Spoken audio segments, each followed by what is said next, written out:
So, hello guys, what's up? It's me again, si Mima Alicia Nyot, nagbabalik ulit para sa ating panibagong video. So, ngayon nga po guys, pag-usapan natin itong naging statement, naging pahayag, pagsalita ni Department of Justice Secretary Boying Rimulya ukol dito guys sa kondisyon ni Kibuloy para dumalo siya sa Davao Court, para dumalo siya sa Senado, at para dumalo siya sa Kamara. So, nag-set po guys ng condition itong si Kibuloy na siyang kinaurat, na siyang kinapikon ni Department of Justice Secretary Boying Rimulya. Kailan ka ba magtitino, Kibuloy? Ha? Kasi guys, imagine tayo, witness tayong lahat, and paulit-ulit nilang sinasabi din to ng mga kasamahan ni Kibuloy na, sige nga, kung mayroong kaso si Kibuloy, dalhin nyo sa korte. Di ba lagi nilang sinasabi yan guys, kahit nga sa mga prayer rally, di ba? Kahit nga sa prayer rally ni Digong at sa mismong prayer rally para dito kay Kibuloy, lagi nilang sinasabi, lagi nilang hinahamon na sige, kung mayroon mang kasalanan itong si Kibuloy, bakit hindi nyo dalhin sa korte? Bakit sa Senate hearing pa kayo, nagsi-Senate hearing pa kayo? Bakit dito sa Kamara kung sa usaping legislative franchise ang pag-uusapan? Bakit dinadala nyo dito sa mga, sa Senado at dito sa Kamara? Kasi kung totoong may kaso, hindi daw natatakot si Kibuloy. Harapin niya daw ito basta sa korte.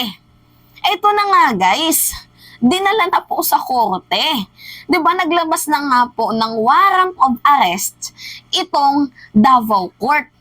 Ang problema, hindi pa rin nagpakita si Kibuloy. Tapos ngayon guys, meron siyang nilabas na na condition na dapat bigyan daw siya guys ng garantiya na hindi daw mangingialam ang mga puti, ang Amerikano, sa kaso niya dito sa Pilipinas.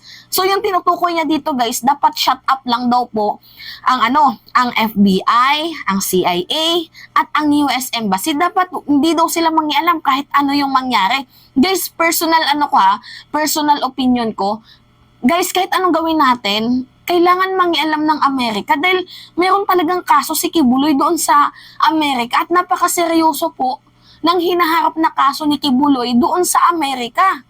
So kung igagarantiya man yan guys, kasi ang sabi niya na kailangan ang presidente daw mismo magbigay ng garantiya na hindi mangingialam ang FBI, ang CIA at ang US Embassy, pati yung head ng PNP, si DOJ Secretary Boying Rimulya, yung NBI head, ang dami niya pinangbanggit guys, yung CIDG, dami niyang pinangbanggit na yung mga taong na yan daw guys, bigyan siya ng ng garantiya written. Binigyan niya ng condition na dapat magsulat sila written na itong mga binanggit kong pangalan nga, 'di ba? PNP, CIDJ, head ng NBI, si President Marcos, dapat daw magsulat ng written na bibigyan siya ng garantiya na hindi daw mangingialam ang mga puti sa kanyang kaso. Guys, ang kapal talaga ni Kibuloy, hindi niya pwedeng iset yung ganyang condition dahil first of all, seryoso po yung kaso niya doon sa sa Amerika, sa FBI. Seryoso po yung kaso doon ni Kibuloy. Malala po yun, guys. Grabe, nang-rape 11 years old. I mean, nang-rape siya doon, guys, 11 years old. Kaya nga, guys, naging most wanted list siya doon kasi bukod sa sa cash smuggling, sa issue ng ng child abuse, coercion, basta ang dami-anim yung kaso niya doon. Seryoso po yun guys, tapos ngayon gusto mo bigyan ka ng ng garantiya ng ating presidente na hindi mangingialam ang CIA, ang FBI. Kung sana in the first place hindi ka gumawa ka ng katarantaduhan, wala ka sanang kaso doon sa Amerika at doon sa FBI. So ayun guys, nagsalita itong sa Department of Justice Secretary Boying Rimulya. Pakinggan nyo ito yung sabi niya.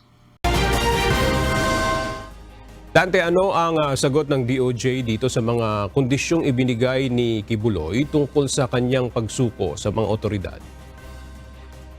Magandang tanghali aga, sinabi ni Department of Justice o DOJ Secretary Crispin Rimulya, sumuko na lang si Apollo Kibuloy at harapin ang mga kaso laban sa kanya na walang anumang kondisyon. Sa pahayag ng religious leader kamakailan, Sinabi nito na susuko siya kung titiyakin ng pamahalaan at ng mga otoridad tulad ng NBI at PNP-CIDG na hindi makikialam ang Amerika sa kanyang kaso. Paliwanag ng kalihim, mas seryoso ang mga kaso at may ebidensyang magpapatunay dito.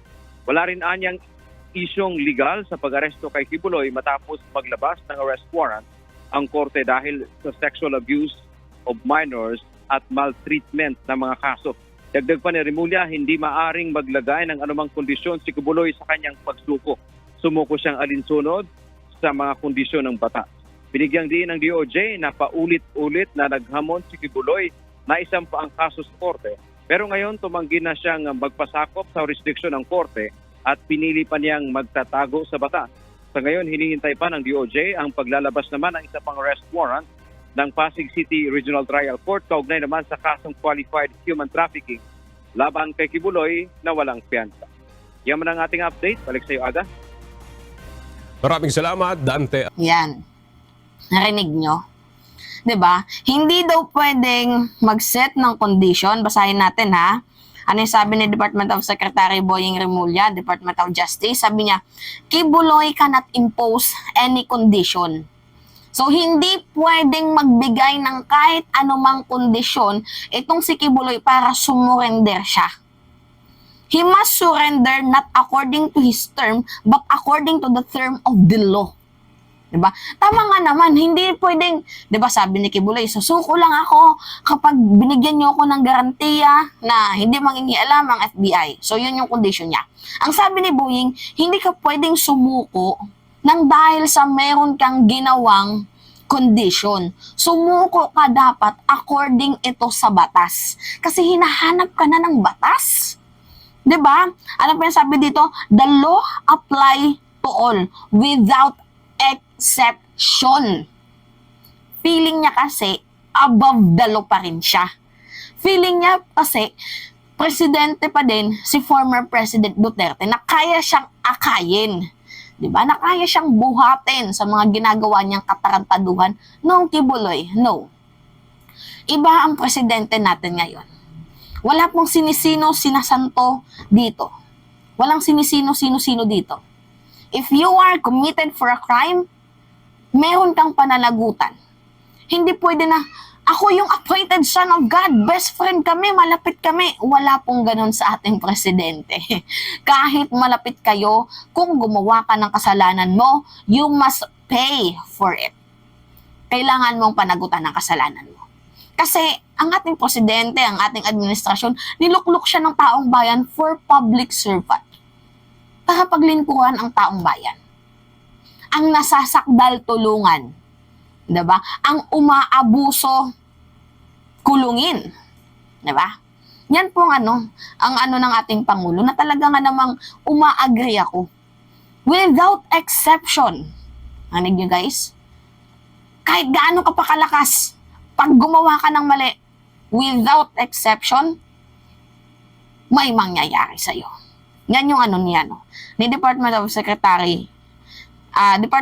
Justice Secretary Boying Remulla. Kasi guys, ito yung yung condition ni Kibuloy. Pakinggan nyo Ito yung condition niya. Gusto ninyo akong lumitaw para harapin ang lahat ng ito? Ito po ang kondisyon ko. Bigyan ninyo ko ng garantiya na hindi mangingialam ang mga puti sa kasong ito sa Pilipinas. Hindi mangingialam ang FBI, ang CIA, ang US Embassy. Bigyan ako ng garantiya ng Presidente ng Pilipinas. Bigyan ako ng garantiya ng Secretary of Department of Justice Boying Remulla. Written po yan, written. Bigyan ako ng garantiya ng PNP head na si Marbil, General Marbil. Bigyan ako ng garantiya ng NBI head at CIDG. May garantiya na hindi mangingialam ang Amerikano at walang mangyayaring extraordinary rendition. Ako po ay lilitaw at haharapin ko ang lahat ng kasong yan kahit saan nyo dalhin dito sa Pilipinas, maging Pasig man o maging dito man. Yan. Maging Pasig man or dito man sa Pilipinas. Yan yung sabi ni Kibuloy. So, susuko ka pa talaga sa kondisyon mo? Naks, di pag ginawa yan sa'yo, di yung susunod na mga gagawa ng krimen, ganun din yung gagawin. Wala, ginawa to ni Kibuloy, dapat din kami. Dapat mag-set din kami ng condition. Diba? Nagigets nyo ako, guys. Hindi pwedeng sundin yan ng ating Justice Secretary or ng kahit dito sa Pilipinas, PNP, CIDJ, NBI, hindi nila pwedeng sundin itong condition ni Kibuloy. Kasi kapag ginawa nila yan, guys, it only means na mas higher pa si Kibuloy sa kanila. Diba? Kapag ginawa nila yan, bababa po guys yung trust, yung tiwala ng taong bayan sa administrasyon ni President Marcos. Alam nyo kung bakit? Wala si Kibuloy lang pala yung katapat niya Hindi nyo pala mapasuko yan Ganon. Diba? Kaya itong si Crispin Remulla, naurat na nga guys. Urat siya. Pagisan to, kailan kaya to titino. Pero anyway guys, alam ko meron na yung under surveillance na yung si Kibuloy. Hindi nga lang medyo mapasok-pasok doon kasi nga taga Davao si Kibuloy at baluarte ng mga Duterte. Yun guys. Kaya medyo actually malayo-layo pa to pero nakikita na natin na may progress na. Siguro within this month, April or May, I think mahuhuli na yan. Hindi kasi yan pwede guys magtago. Hindi talaga yan pwedeng magtago habang buhay. Anyway, yun lamang ho guys at it's me again, si Mima Alicia nyo at nagbabalik ulit para sa ating panibagong video.